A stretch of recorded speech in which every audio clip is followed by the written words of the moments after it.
Só que para falar sobre a recursividade, nós vamos usar a recursividade para resolver o algoritmo do fatorial.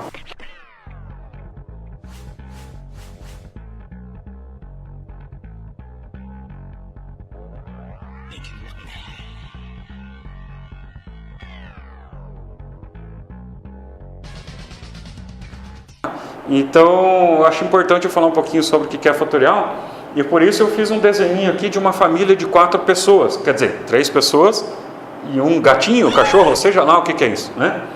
Então, vamos supor que essas 4 membros aqui querem tirar uma foto, né? Só que eles querem tirar uma foto assim, né? Eles querem daí pegar o cachorrinho e botar aqui no meio do casal, aí querem colocar o cachorrinho aqui também no meio da mulher e da criança, outra hora querem pegar a criança, colocar no meio do casal, enfim, eles não sabem que jeito que vai ficar a melhor foto, então eles querem tirar fotos em todas as posições possíveis. Agora, como calcular quantas posições serão possíveis com esses 4 elementos que trocam de lugar? É simples, você enumera e multiplica dessa forma. Então, seria 1 vezes 2, 2, 2 vezes 3, 6, 6 vezes 4, 24. Tá? Então, esse tipo de situação aqui é o cálculo do fatorial. É o que se chama fatorial. Então, por exemplo, fatorial de 4 é igual a 1 vezes 2 vezes 3 vezes 4, que vai dar 24. Nós vimos isso, ok? Bom, e a técnica da recursividade, para resolver esse tipo de algoritmo, essa técnica também chama de dividir para conquistar. Então ela pega um problema que é complicado e divide em problemas menores para encontrar o caminho, para encontrar a resposta. Então seria mais ou menos assim. O fatorial de 4, a gente pode destrinchar ele em um valor menor, tipo o fatorial de 3, por exemplo. Então o fatorial de 3 vezes 4. Então, um problema que estava agrupado, a gente dividiu em FAT de 3 vezes 4. FAT de 3 é 1 vezes 2 vezes 3, né? Então 1 vezes 2 dá 2, 2 vezes 3 dá 6.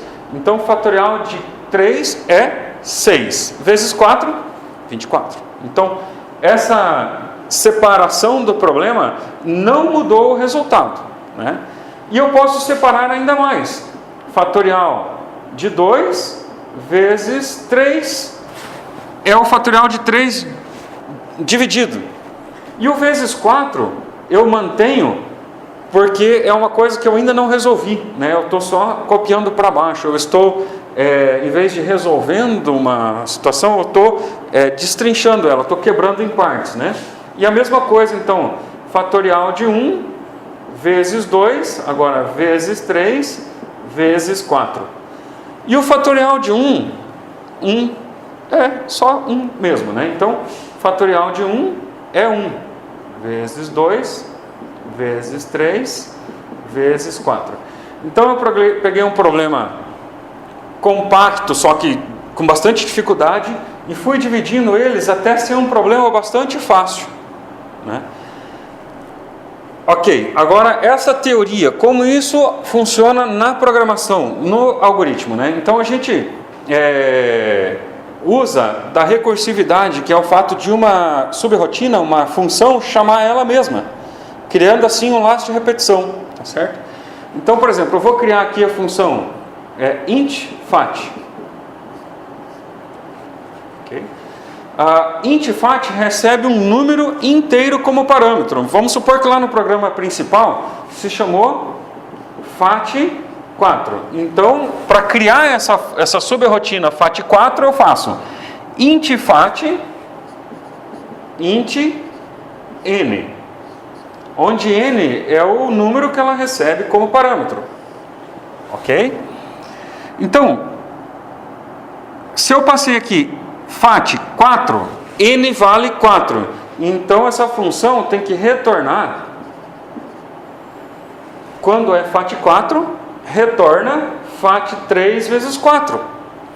Então, ela retorna fat. Em vez de colocar o número 3 aqui, eu coloco n menos 1. Vezes n. Tá? Então, se chamou aqui FAT3, ele vai retornar FAT2 vezes 3. Se chamou FAT2, vai retornar FAT1 vezes 2.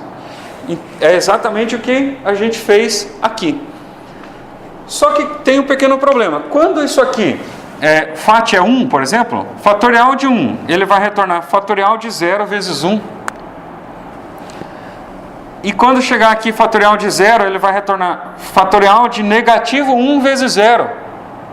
E vai passar para o negativo e vai virar um laço infinito e vai travar o PC. Não vai acontecer. Então, quando a gente faz uma função chamar ela mesma, a gente criou um laço, como se fosse um laço de repetição. E para parar esse laço de repetição, a função tem que controlar. Então, toda função que usa recursividade tem que ter um C dentro dela. Verificar, por exemplo, o fim do fatorial é 1. Então, verificar só vai retornar isso aqui se o número passado como parâmetro é maior que 1. Então, if n é maior que 1, retorna o fatorial deste número. Agora, se o n for 1, então, else.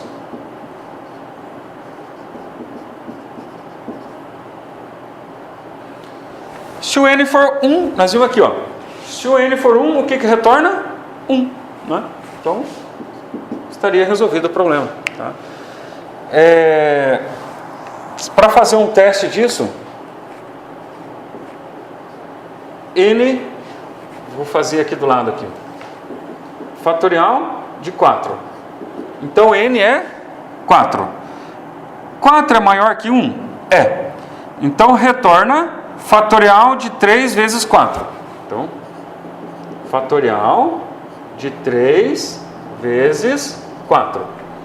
Então, o 4 aqui é uma operação matemática que ele multiplica por aqui e já praticamente se resolve sozinho, né?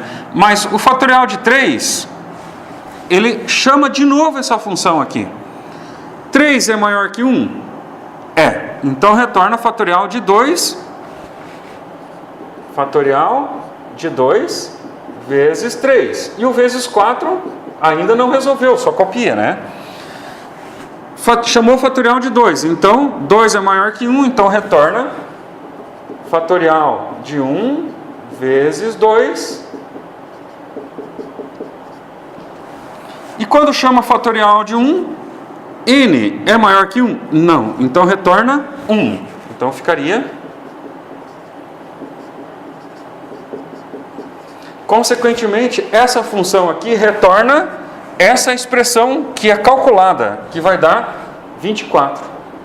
Então, essa função retorna 24 se chamar ela fatorial de 4. Beleza?